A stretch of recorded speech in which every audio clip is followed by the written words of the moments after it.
তুমি এসব কি বলছো ইমন? তুমি আমার দেবর, এসব নোংরা কথা বলতে তোমার একবারও গলা আটকাচ্ছে না?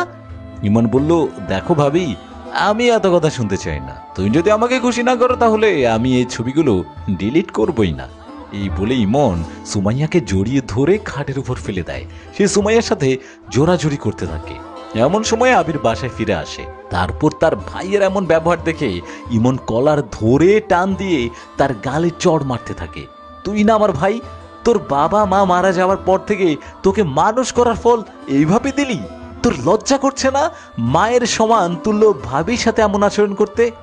আরে ভাবি মানে তো মা। যে ছেলে তার ভাবির সঙ্গে এমন আচরণ করতে পারে সে আমার ভাই, এটা ভাবতেও আমার লজ্জা করছে। আর আমি আর তোর ভাবি তোর জন্য কত কিছুই না করছি, আর তুই কি না আমাদের এই বিশ্বাসের সুযোগে এভাবে নিতে পারলি? তুই আমার বাসা থেকে এক্ষুনি বের হয়ে যা। তোর বাবা মা মারা যাওয়ার পরে তোকে নিজের সন্তানের মতো ভেবেছি, এটা আমাদেরই ভুল ছিল।